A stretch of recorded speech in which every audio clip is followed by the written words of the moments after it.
You've had your highs and your lows, and you've been absolutely magnificent right through. How does one get up off the deck when things aren't going well? I would like to share one experience with you here. It's a funny story, but completely out of the box, which we hadn't tried, and it did wonders for our team. We were playing against New Zealand, and Chris Keynes was bowling. This was in India, in Mohali, so in your hometown.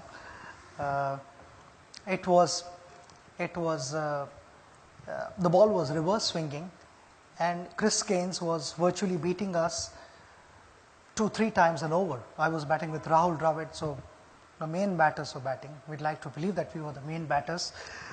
And we were getting beaten, and we were sort of clueless because we couldn't see the shine.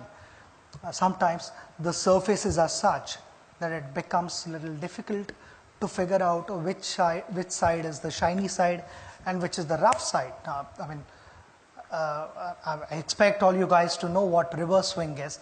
Reverse swing is wherever the shiny side is, the ball starts to go in that direction. Even if the bowler wants the ball to go in the opposite direction, it will not go because of the imbalance and the surface of the ball. So Chris had started doing that, and I met with Rahul in the middle of the wicket, in the middle of the over. I said, I've got an idea. And he said, do you want to share it now or after the over? I said, I'll share with you after the over, but it can work. So Rahul said, okay, tell me now, what is your idea? I said to Rahul, I am closer to the bowler, and when he's walking back on the run-up, I need to stand here. When he's walking back onto his run-up, I would be watching him closely, and I'd be watching the ball. Which side is the shiny side and which side is the rough side? So Rahul said, then what happens after that? I said, whichever side is the shiny side, I will hold the bat in that hand. If he's going to bowl an outswinger, the bat is going to be in my left hand.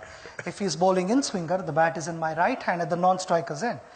So that's the only time in my career when the batsman is ready to face the ball. He's not watching the bowler, he's watching the bat in my hand. So he's very good. So Rahul is watching me, and suddenly you see a couple of cover drives being hit for boundaries, and on drives passing piercing mid-wicket and mid-on, and Chris is like wondering, these guys were getting beaten a couple of times every over, and suddenly I'm giving away a couple of boundaries. There's definitely something wrong.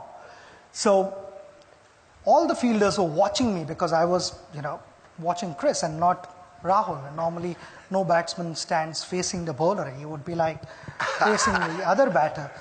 And then I would quickly change the bat, and by then they had sort of figured out that there is something fishy.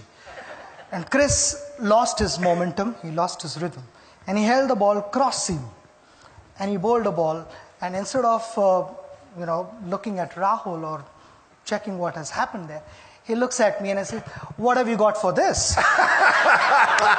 Chris didn't realize that I had also warned Rahul that if I don't know what is coming, I'm going to hold the bat in the middle. So that is how the story goes. So it's just, in short, it's just being a step ahead of your opposition.